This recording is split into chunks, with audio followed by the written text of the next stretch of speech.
सुनिए अगला भाग स्कूल फ्रेंड्स। इतने में रानी जी उससे और ज्यादा गुस्से में कहती है, अरे इससे क्या पूछ रहे हो आप? इसको तो मौका चाहिए बस मर्दों को अपने बस में करने का। इसका तो खून ही गंदा है। रानी जी मनाली का हाथ जोर से पकड़ते हुए बोली, बता क्या करके आई है रे? कहा था ना तुझे कि अपना ये खूबसूरत चेहरा ढक कर रखना। शायद तू पूरे मजे कर ही आई है, इसीलिए तो साहब तुझे गाड़ी में छोड़ने आए। तूने तो हमारी इज्जत मिट्टी में मिलाकर रख दी। 2 साल पहले भी तूने यही सब किया था और अभी भी वही कर रही है। कैसी लड़की है रे तू, शर्म भी नहीं आती ये सब कुछ करते हुए। मनाली ने इतना सब कुछ सुना तो रोते हुए बोली, मैंने कुछ नहीं किया, मैंने तो मना किया था उनको, पर उन्होंने मुझे जबरदस्ती गाड़ी में बिठा दिया। मनाली ने रानी जी का हाथ झटका और अपने कमरे का दरवाजा बंद कर बेड पर लेट गई। बाहर से रानी जी उसे पता नहीं क्या क्या सुनाई जा रही थी और वो बस तकिए में मुंह छुपाए रोए जा रही थी। इसी बीच सब अपने कमरे में चले गए। मनाली पता नहीं कब तक रोती रही और रोने की वजह से उसकी आंखें सूज गई और लाल हो चुकी थी। उधर मनन अपने घर पहुंचा तो उसने देखा कि अंश सिगरेट के कश भरे जा रहा था। अंश मनन को आते हुए देखता है और बोलता है, कहाँ गया था तू? मनन सिगरेट होठों पर रखकर बोला, मनाली को घर छोड़ने गया था। अंश खुशी से बोला, अरे वाह मेरे लैला, तेरी तो निकल पड़ी, परी जी के साथ टाइम बिताकर आया। अंश उसे देखकर बोला, अरे क्या हुआ तुझे, सड़ा सा मुंह क्यों बना रखा है तूने? कुछ नहीं यार, मनन ने अपनी सिगरेट जमीन पर फेंक कर बोला। और ये बोलकर मनन उठा और अंश को सोने के लिए कह दिया और गुड नाइट बोलकर वो चला गया। अंश को कुछ समझ नहीं आया, ये अभी तक तो ठीक था, अब क्या हुआ इसे? अंश वहां से निकलकर अपने कमरे में आ गया। उसने देखा कि मनन ब्लैंकेट ओढ़कर सो गया है। उसने अभी उससे बात करना ठीक नहीं समझा तो वो भी बेड पर मनन को पीछे से गले लगाकर सो गया। मनाली ने भी ये मन बना लिया था कि वो अब सुबह नहीं जाएगी, ना कमरे से बाहर निकलेगी, चाहे कुछ भी हो। वो रोते रोते पता नहीं कब सो गई। उधर सुबह 6 बजे और घर में जैसे बहुत से लोगों के कदम पड़े। वो लोग उस घर को बरसों बाद देख रहे थे। उनके चेहरे पर मुस्कुराहट तैर गई। उन्होंने अपना सामान उठाया और घर के अंदर ले गए। वहां किसी को नहीं पता था कि कोई उनके घर में आ चुका है। सब लोग मस्त होकर सोफे पर पैर पसार कर बैठे थे। सुबह सुबह राग घर में आया। वो उन्हें देखकर चौंक गया। राग ने उन सबको देखा जो सोफे पर बैठकर गप्पे लड़ा रहे थे। उनको देखकर वो खुशी से चिल्ला उठा। उन सब ने राग की तरफ देखा। राग उनके पास आया और उसने उन्हें जोर से गले लगा लिया। वो इतनी जोर से चीखा था कि अंश की आंख खुल गई और अंश आंख मसलते हुए कमरे से बाहर आया और ऊपर से विंग के सहारे नीचे झुककर देखने लगा। वो भी उतना ही हैरान हुआ जितना कि राग हुआ था। वो भी मुस्कुराते हुए नीचे आया, उन सबके सामने खड़ा हो गया और वो लोग उनके और एक्चुअली वो लोग उसके और मनन के स्कूल टाइम वाले फ्रेंड्स थे और उनमें से एक लड़की मनन की कभी बिजनेस पार्टनर हुआ करती थी। अब उनमें एक दोस्ती का रिश्ता बन चुका था। सैम, हनी, अमर, रिधिमा और निशा, वो लोग अंश को मुस्कुराते हुए देख रहे थे। वो अंश के गले मिले क्योंकि इतने सालों बाद अंश को अपने पुराने दोस्त मिले थे और ये वाकई उसके लिए बहुत बड़ी बात थी। अंश उन सबसे, अभी गवारों, इतने अचानक से यहाँ कैसे आना हुआ? कैसे आना हुआ मतलब? तू हमें यहाँ देखकर खुश नहीं हुआ क्या? रिधिमा बोली। अंश खुशी से उसके गाल पकड़ के, अरे बहुत खुश हुआ मेरी कल्लो, इतना बड़ा सरप्राइज तूने जो मुझे दिया, मैं तो धन्य ही हो गया। अरे भैया हम भी हैं यहाँ लाइन में, हमसे भी कोई प्यार कर लो। अमर बोला। अबे नौटंकी बस कर, आजा मुन्ना, कैसा है तू? अंश उसे छेड़ते हुए बोला। उसके बाद अमर के गले लगकर मिलकर वो कहता है, मैं ठीक हूँ यार, तू बता कैसा है? आजकल तो कॉल भी नहीं करता यार तू तो, मुझे तो लगता है तू ना मुझे भूल ही गया है। उसके बाद हनी मुंह बनाकर बोलता है, अरे ये तुझे ही नहीं हमें भी भूल गया है। सैम, अरे याद कैसे आएगी इसको, इसका जिगरी यार जो इसी के साथ में रहता है, वो है तो हमारी क्या जरूरत। और ये कहकर सैम ठीक की तरह मुस्कुरा दिया और अंश उसका ताना समझ गया था। सैम घर में देखते हुए, वैसे कहाँ है वो तुम्हारा जिगरी यार, हमें देखकर डर गया क्या? अंश उसकी तरफ बढ़कर कहता है, डरते तो चूहे हैं चूहे, शेर किसी के आने से ना डरता, ना डरता है ना कभी डरेगा, और ये गलतफहमी अपने जहन से निकाल दे। निशा वहां यहाँ ढूंढते हुए कहती है, तो बताओ ना अंश, कहाँ है मेरी जान? अंश मुस्कुराकर, आपकी जान तो कमरे में सो रही है, मेरा मतलब कमरे में सो रहा है। निशा इतना सुनकर ऊपर के कमरे की तरफ बढ़ गई। अंश उसे रोकने ही वाला था कि इतने में रिधिमा ने उसे सोफे पर बिठा दिया और सब लोग गप्पे मारने लगे। निशा मनन के कमरे में पहुंची और उसे ऐसा सोता देखकर उसके बेड पर आ गई। वो वहीं बैठकर उसे देखती रही। मनन को तो खबर ही नहीं थी कि उसके पास कोई बैठा भी है। निशा ने मनन के चेहरे पर उंगलियां घुमाना शुरू कर दिया। मनन ने उसका हाथ झटक दिया। निशा अब उसके चेहरे के करीब आई और फिर उसने मनन के गालों पर किस करना चाहा, पर मनन को किसी की सांसें अपने चेहरे पर महसूस हो रही थी, इसलिए उसने धीरे से आंखें खोली। सामने निशा को देखकर वो तो चिल्ला ही पड़ा और बेड से उठ गया। निशा भी उसको ऐसे देखकर हैरान हो गई जैसे कि उसने कोई भूत देख लिया हो। मनन चौंकते हुए, तुम यहाँ क्या कर रही हो? निशा उसके करीब आते हुए, क्यों, नहीं आना चाहिए था क्या? मनन उसको दूर करते हुए कहता है, बताओ कैसे आई, और वो भी इतनी सुबह सुबह? निशा मुस्कुराते हुए, ओह बेबी, कितने सवाल पूछते हो तुम, मैं ही नहीं हमारी पूरी पलटन आई है। मतलब? निशा उछलते हुए, मैं, अमर, रिधिमा, हनी और सैम, हम पांचों अभी थोड़ी देर पहले आए हैं। मनन को तो जैसे ये सुनकर झटका ही लग गया। वो झट से नीचे की तरफ भागा। निशा भी उसके पीछे पीछे आ गई। मनन उसको देखकर हैरान सा हो गया। हनी उसके पास आया और उसे कस के गले लगा लिया। कैसा है मेरे दोस्त, तू तो भूल ही गया यार। मनन, अरे तुझे कैसे भूल सकता हूँ यार, बता कैसा है तू? हनी, मैं ठीक हूँ, बस तेरी याद आती थी। ये सुनकर मनन मुस्कुरा दिया। उसके बाद मनन अमर और रिधिमा के गले मिला, उनसे भी हालचाल पूछे। मनन सैम के गले लगा तो सैम ने बदले में कुछ नहीं कहा। वो सब अपनी अपनी बातें करने लगे। अंश, अच्छा तो तुम लोग अचानक कैसे आ गए, मतलब बताना तो चाहिए था ना यार, और तुम लोगों को कैसे पता चला कि हम इंदौर से यहाँ आ चुके हैं? अमर, अरे यार वो मैं पटना से कुछ काम के सिलसिले से आया था, तो वहां से सीधा रिधिमा को मिलने चला गया। फिर हम दोनों ने प्लान बनाया कि क्यों ना सब दोस्त मिलते हैं। हनी और सैम को भी इसमें शामिल कर लिया, ये भी ऑस्ट्रेलिया से 1 महीने पहले आ चुके थे।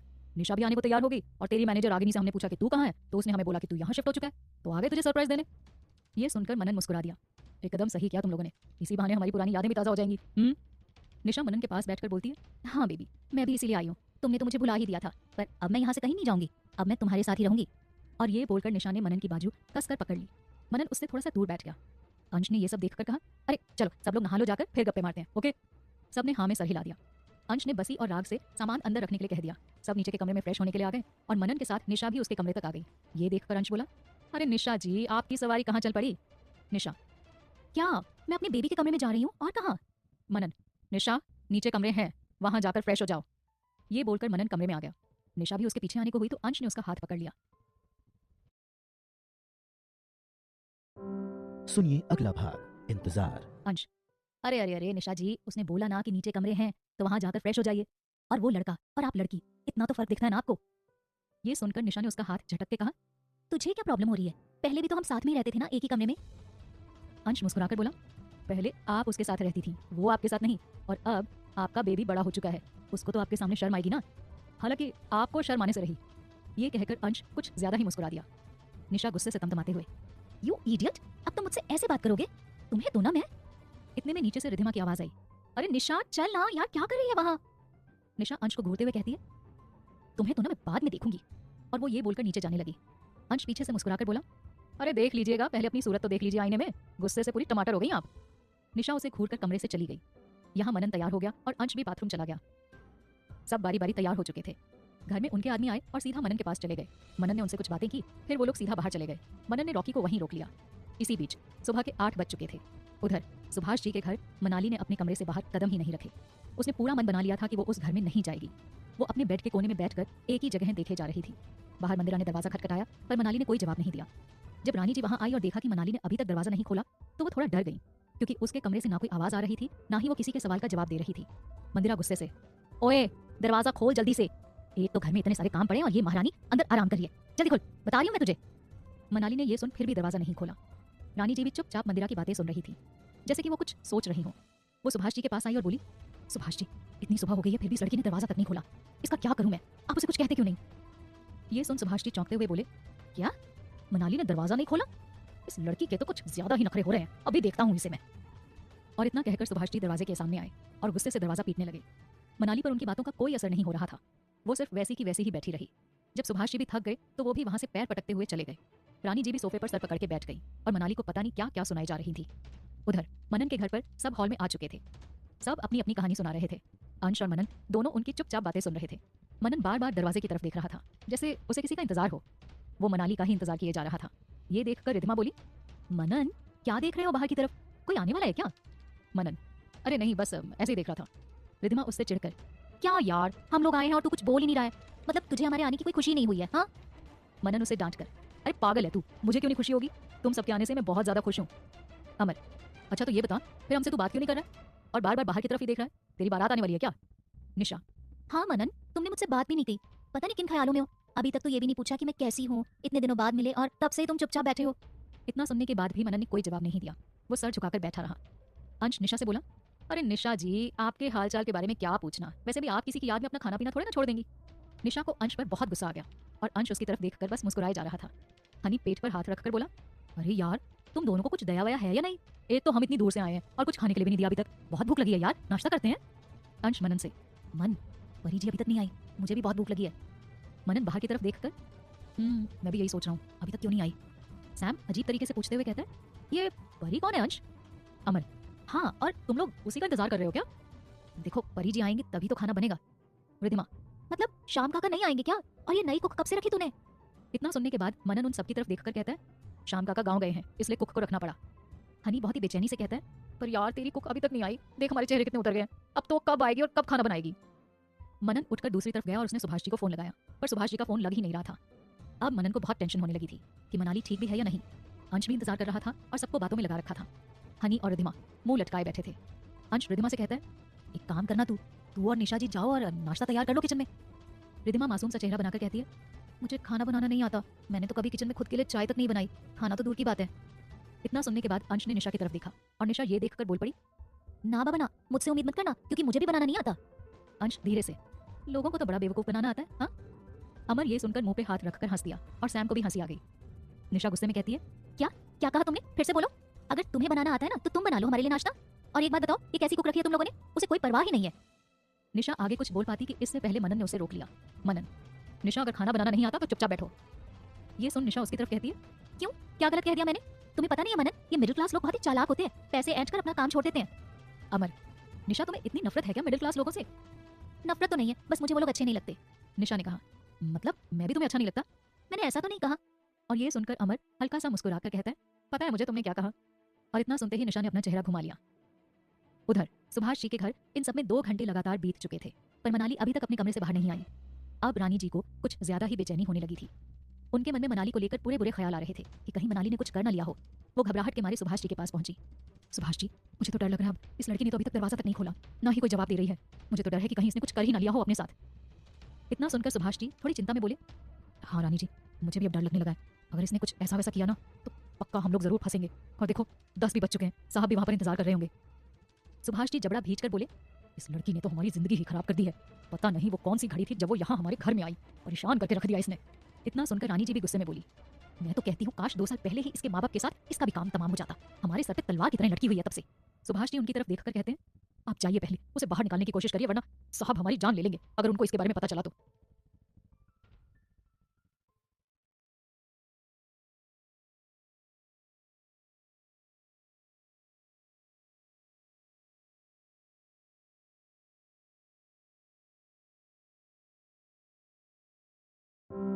सुनिए अगला भाग, दरवाजा किसने खोला।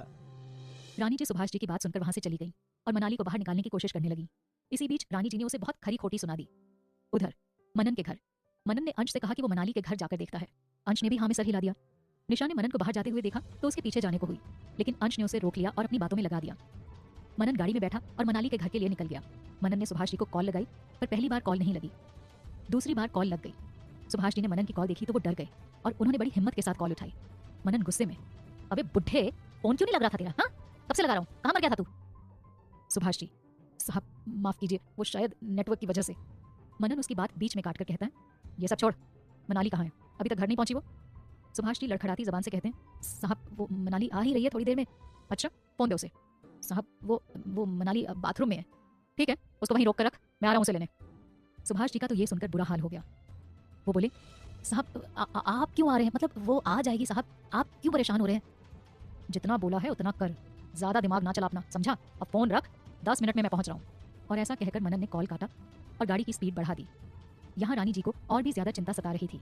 सुभाष जी ने रानी जी को सब बातें बता दी और रानी जी ये सुनकर और ज्यादा डर गईं। सुभाष जी ने अब फिर से मनाली को बाहर निकालने की कोशिश की। उन्होंने दरवाजा खटखटाया और फिर मनाली से कहा, देख लड़की, बाहर आजा, बता रहा हूँ, क्यों परेशान कर रही है? और तुझे हमारी परवाह नहीं है ना? अगर तू बाहर नहीं आई तो साहब हमारी जान ले लेंगे। और तू तो यही चाहती है ना? तूने अपने सगे माँ बाप को खा लिया, अब हमें भी खा जाएगी। तुझे यहाँ हमारे साथ रखा हमने, तुझे सहारा दिया, तेरे लिए इतना करने के बाद भी तू हमें ये दिन दिखा रही है? अरे दुनिया तुझे लवारिस बोलती, वो तो हम थे जो तुझे अपना मानकर यहाँ लाए, और अब तू हमारी बात नहीं मानेगी। तू समझ भी रही है या नहीं? अगर तू बाहर नहीं आएगी ना तो मंदिरा को ले जाएंगे वो लोग। क्या तू अपनी बहन को वहाँ उन मर्दों के बीच भेजेगी? देख मेरी बात सुन, अगर तू बाहर नहीं आई ना तो पक्का हम लोगों की जान जाएगी। और हाँ, तू तो खुशी रहेगी ना, तुझे क्या फर्क पड़ेगा? रानी जी भी परेशान होकर बैठ गईं। सुभाष जी भी उनकी बाजू में बैठ गए। दोनों यही सोचने लगे कि अगर मनाली ने साहब से पिछली रात के बारे में कुछ भी बता दिया तो उनके लिए बहुत भारी पड़ेगा। बस अब वो लोग इंतजार कर रहे थे कि कब मनाली अपने कमरे से बाहर आए। उधर मनन की गाड़ी सुभाष जी के घर के बाहर रुकी। सुभाष जी का तो जैसे दिल ही बैठ गया ये देखकर। अब उन्हें और भी ज्यादा चिंता सताने लगी। वो जल्दी से मनाली के दरवाजे के बाहर खड़े हो गए और जोर जोर से बोलने लगे, बेटा मनाली, अरे कितनी देर लगाएगी बेटा? देख साहब भी आने वाले होंगे, वो हम पे गुस्सा करेंगे। तू तो अच्छी बच्ची है ना, देख बेटा तेरी तबीयत ठीक नहीं है, इसलिए तुझे बोला था कि काम मत किया कर, पर तू सुनती ही नहीं है। अब आजा, बाहर आजा, और कितना टाइम लगेगा तुझे? रानी जी भी उनके बदले रूप को देखकर हैरान हो गई और रानी जी के पीछे मनन खड़ा था। वो कब से सुभाष जी की बातें सुने जा रहा था। अंदर मनाली को भी ये भनक लग गई कि उसके चाचा जी का बर्ताव अचानक से कैसे बदल गया। मनन सवालिया नजर से, क्या हुआ मनाली को? रानी जी ने पीछे देखा, तब सुभाष जी के रवैये के बारे में उन्हें पता चला। साहब आप आ गए, वो मनाली की ना थोड़ी तबीयत खराब थी। मनन घबराकर, क्या हुआ मनाली को, वो ठीक तो है ना? मनन दरवाजे के पास आया और मनाली का नाम लेकर जोर जोर से खटखटाने लगा। मनन सुभाष जी से कहता है, उसकी तबीयत खराब थी तो बता नहीं सकता था तू? मैं अभी डॉक्टर को कॉल करता हूँ। तभी अचानक से दरवाजा खुला और मनाली सामने खड़ी थी। मनन उसके पास दौड़ कर आया। उसने उसके चेहरे पर हाथ रखकर पूछा, मनाली क्या हुआ तुम्हें, तुम ठीक तो हो ना? तुम्हारी तबीयत कैसी है? मनाली ने उसका हाथ पकड़ा और बोली, मैं ठीक हूँ, लेट हो रहा है, सबको भूख लगी होगी, चलिए। मनन को काफ़ी अच्छा महसूस हुआ जब मनाली ने उसका हाथ पकड़ा। तुम ठहरो, तुम्हारी तबीयत ठीक नहीं है, मैं डॉक्टर को बुलाता हूँ। इसकी ज़रूरत नहीं है, मैं ठीक हूँ, मुझे कुछ नहीं हुआ, बस सर दर्द था, चलिए। मनाली ये बोलकर आगे निकल गई। मनन उसको देखता ही रहा। मंदिरा भी वहीं खड़ी थी। मनाली ने मंदिरा के ऊपर नजर डाली जो कब से उसे घूरे जा रही थी। वो बाहर आ गई। उसकी आंखें आंसुओं से भरती चली गई। वो मन ही मन सोचने लगी कि कितने रूप हैं इन लोगों के, मेरे सामने कुछ और किसी और के सामने कुछ और। इन्होंने मेरे लिए किया ही क्या है जो ये इतना उपकार जताने लगे। चाचा जी जब गुस्से में होते हैं तब भी उनकी बातों का इतना बुरा नहीं लगता जितना कि उनके इस दिखावे से लगता है। इनको डर है कि मैं साहब को कुछ न बता दूं। मंदिरा को लेकर इतनी फिक्र की कि वो मर्दों के बीच कैसे रहेगी, और मैं, क्या मैं नाजायज औलाद हूँ? मेरे प्रति उनकी कोई जिम्मेदारी नहीं। कितने झूठे हैं ये लोग। आज तक तो बस मैं इनके कदमों पर ही चलती आई हूँ। बेइज्जती के अलावा कुछ नहीं मिला मुझे। रात की बातें नहीं भूल सकती मैं। बहुत ज्यादा हद कर दिया अब इन लोगों ने। जी करता है यहाँ से कहीं चली जाऊँ, पर जाऊँ कहाँ? आज तक तो फायदा ही उठाया इन लोगों ने मेरा। पहले दूसरों ने उठाया था और अब अपने उठा रहे हैं। ये बातें सोच सोचकर उसका दिल और दिमाग सुन हो रहा था। आंखों से आंसू बहते ही जा रहे थे कि अचानक मनन वहां आया और मनाली के पीछे खड़ा हो गया। मनाली ने जल्दी जल्दी आंसू पोंछे और गाड़ी का दरवाजा खोला और गाड़ी में बैठ गई। मनन को कुछ बोलने का मौका ही नहीं मिला तो वो भी गाड़ी में बैठ गया। मनन ने रास्ते पर गाड़ी दौड़ा दी। वो यही सोच रहा था कि मनाली से कैसे बात की जाए। वो कभी रास्ते को तो कभी मनाली की तरफ देखे जा रहा था। उसकी समझ से बाहर था कि आखिर मनाली को हुआ क्या। रात को तो वो ठीक थी, अब अचानक सरदर्द कैसे होने लगा। उसने चुप्पी तोड़ते हुए कहा, मनाली तुम्हारा सरदर्द कैसा है? मनाली ने कोई जवाब नहीं दिया। वो बस खिड़की की तरफ बाहर देखे जा रही थी। अरे कुछ तो बोलो, मुझे बताओ क्या हुआ है। जब मनन को कोई जवाब नहीं मिला तो उसने फिर से वही पूछा। मनाली का जवाब ना पाकर वो कुछ ज्यादा ही गुस्सा हो गया और गुस्से से उसने गाड़ी को ब्रेक लगाया। मनाली को गाड़ी रुकने की वजह से झटका लगा और वो जैसे होश में ही आ गई हो। मनन ने गुस्से से उसकी बाजू पकड़ी और उसको अपनी तरफ घुमाते हुए कहा, कुछ पूछ रहा हूँ, जवाब क्यों नहीं देती हो तुम? कल रात भी तुमने ऐसे किया था, क्या प्रॉब्लम है, बताओगी कुछ? मनाली अपनी बाजू की तरफ देख रही थी जो कि मनन ने पकड़ी हुई थी। उसने मनन का हाथ अपनी बाजू से हटाने की कोशिश की और ये देखकर मनन को और भी ज्यादा गुस्सा आया। उसने गुस्से में चिल्लाते हुए कहा, तुम्हें समझ नहीं आता है क्या? मैं क्या पूछ रहा हूँ तुमसे? क्या मुझे ऐसे ही परेशान करने में मजा आ रहा है तुम्हें? मनाली ने उसकी तरफ देखा तो मनन ने उसका हाथ झट से छोड़ दिया। उसकी आंखों में आंसू थे और पूरी आंखें लाल हो चुकी थी। मनन घबराकर कहता है, मनाली सॉरी, वो गुस्से में पता नहीं क्या कर दिया, तुम रो मत प्लीज, मैं बस जानना चाहता था कि तुम्हें क्या प्रॉब्लम है। I am sorry. मनाली ने अपना चेहरा फिर से खिड़की की तरफ घुमा लिया और बोली, दोबारा हाथ मत लगाना।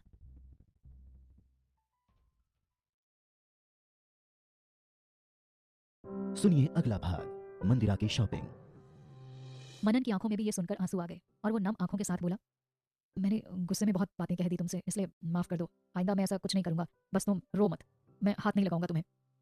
मनाली ने आंसू पोंछकर कहा, ठीक है। मनन खुद को ही कोसे जा रहा था इसके बाद कि उसने क्या कर दिया गुस्से में। बस मनाली भी शांत हो जाए फिर उससे इस बारे में शांति से बात कर सकते हैं। ये सोचकर वो घर के लिए निकल गया। घर आ चुका था। मनाली गाड़ी से उतरी और मनन ने उसे रोककर कहा, Manali I am really sorry, मुझे ऐसा बिहेव नहीं करना चाहिए था। मनाली सिर्फ उसे देखती रही। मनन का बोलना जारी था, मुझे कुछ और भी बात करनी है तुमसे, वो मेरे कुछ फ्रेंड्स आए हैं तो उनके लिए भी खाना बनाना पड़ेगा। मनाली ने उसकी तरफ देखा और मनन हिचकिचाते हुए, क्योंकि वो लोग सुबह ही आ गए